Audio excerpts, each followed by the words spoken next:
Hello everyone, this is a response video to Mark G with the C's contest, See No, Hear No, Speak No Evil. It is all about music. That is why we're here, and I am here to learn more about the music community and to share music. So first of all, See No Evil, this is about artwork.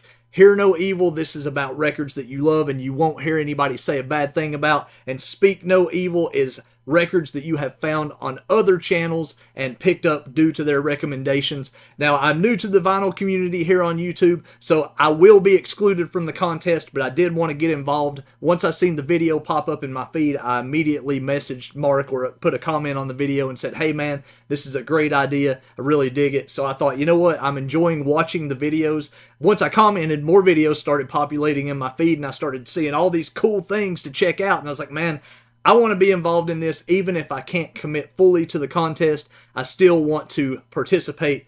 I mean, we're here for music, right? So let's do what we can. I'm going to contribute as much as possible.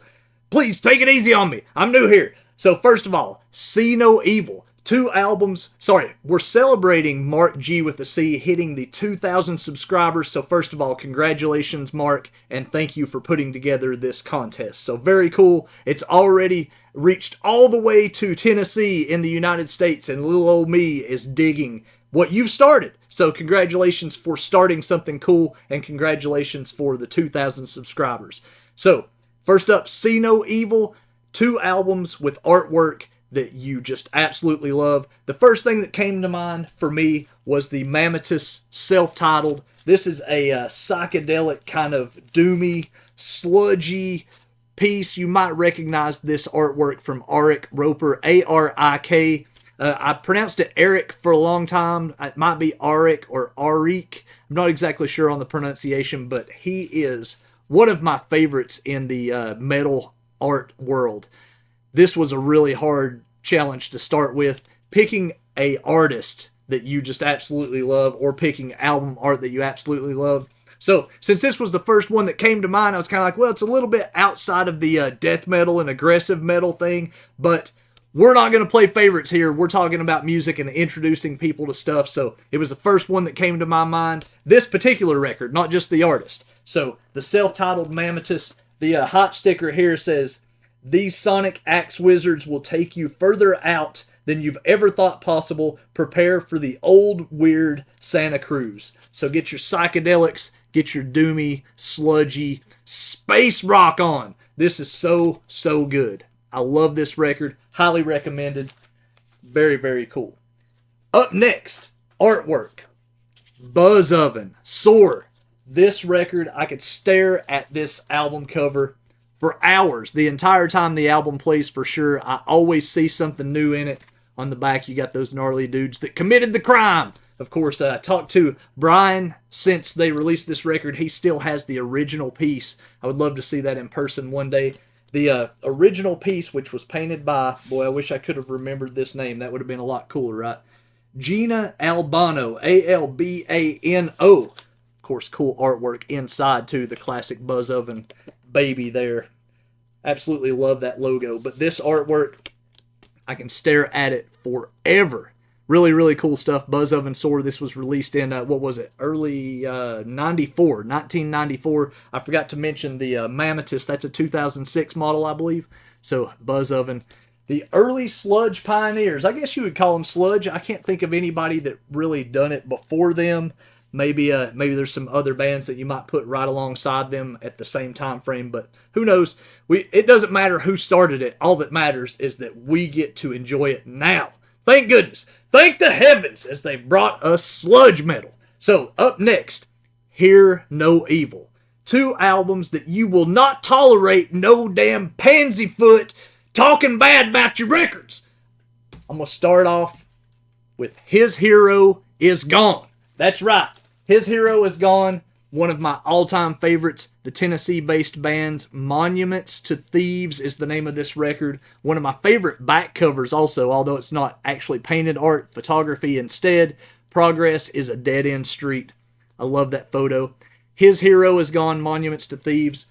Crusty punk rock, sometimes doom, sometimes grindcore, just, they've got it all. When I listen to this record, I get so fired up. I just crank the record constantly. It has everything that I want to hear in a record. And I might even say, even though it was released in 1997 and there's a whole world of music out there, this could land in my all-time #1 spot because it is that good.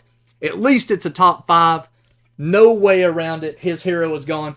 You might be able to find one of these now. I just realized I got the price sticker on here. It says I paid $10 for it.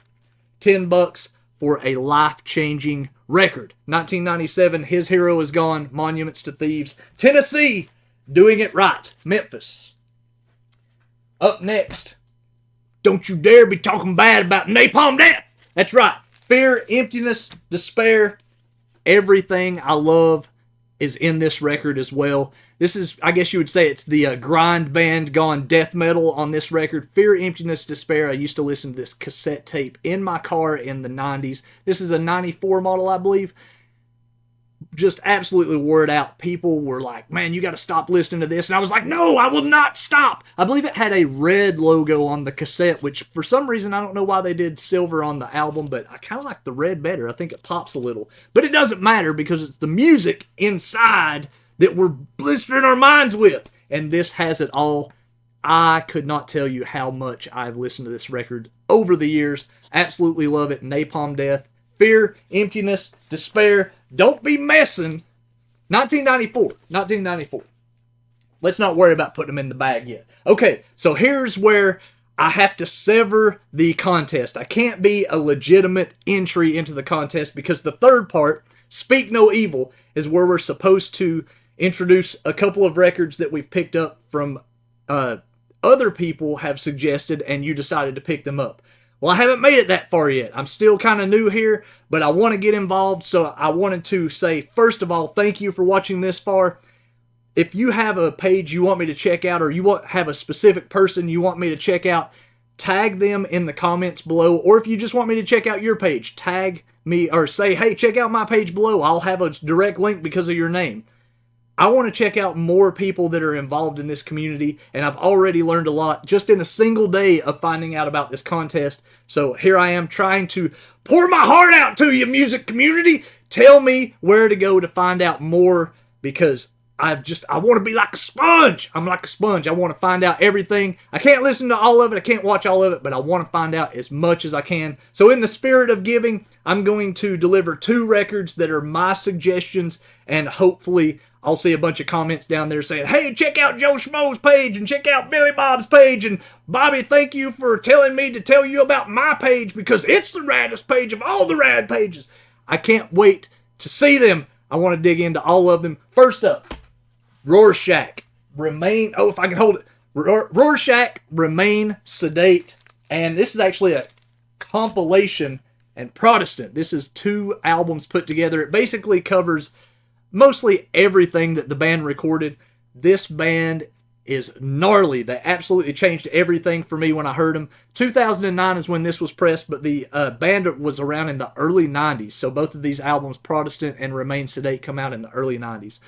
This record, I wish that the inside of the LP had the quote that the CD has. The CD says something about they played their first show out in the back of like a restaurant for 10 people, and they played their last show at some venue for like 30 people. So they never really received this massive blowing up of popularity, but these songs are brutal and unmatched in my opinion. I would put these up against most anybody in the crusty music world. The vocalist has this real gnarly kind of a screamy, guttural thing, but it's not death metal at all. It is just pulverizing and gnarly mean. So the album starts off with like this ride cymbal, just seems kind of dark. Then all of a sudden the band comes in with just one hit, just and you hear the vocal, and you're like, oh man, this is about to get crazy. Then all of a sudden the big hit with some feedback and everything gets real weird, and they take you down this dark tunnel, and then just blister you with some high tempo in your face crust. This is good stuff. Rorschach, once again, Remain Sedate and Protestant. Grab this record if you can. Highly recommend it. Every single song on this record is absolute gold, in my opinion. So, closing out the Speak No Evil portion of the challenge. First of all, let me tell you, I just grabbed, once I had 2 records, I stopped. Because I could have kept going forever and we'd have been here for hours and hours and hours. But we'll do more videos, right? That's what we're here for. So I decided to stick with Dead Guy, Fixation on a Coworker. Why? Not because it's the greatest record in the world, although it is one of the nastiest, meanest records ever. It's on the Victory Records label. So I was like, why would they be on Victory Records? When this came out, it just seemed like such a weird fit. Bloodlet didn't seem to fit there. They were kind of a... Victory Records was more like a hardcore, straight edge kind of thing, like Earth Crisis. They were promoting that and some like punk stuff. And you got these guys and Bloodlet just falling into this label, and it's more unique and gnarly than anything else on the label at the time. Dead Guy, Fixation on a Coworker. This is gnarly and angry. The music, the riffs, they just continue to blast. There's some up parts and some low parts, some mellow stuff that really kind of bring you in all mellow and emotional, and then they just melt your face. I was listening to something at band practice the other day after we recorded, and I thought, you know what? I might have picked up that bass line from this record. So almost 30 years later, I'm realizing that it has an influence on me so emotional that it was in my psyche. It was in there, people. I couldn't get rid of it until I had to exercise it through my bass playing. Anyway, one way or another, Dead Guy, Fixation on a Coworker. That is my pick. Definitely gnarly. So, that's it. That's my picks. Thank you for watching this far. My name is Bobby, owner of Inherent Records and the host of the Monuments and Ruin podcast. See no evil, hear no evil, speak no evil. Be sure to check out Mark G with the C's page. See all the cool stuff that he's doing. And man, I've just seen a lot of people today, so I can't wait to dig in further. Great contest, Mark. And thank you for doing this. And congratulations on 2,000 subs. I'll talk to you all again soon. Take care.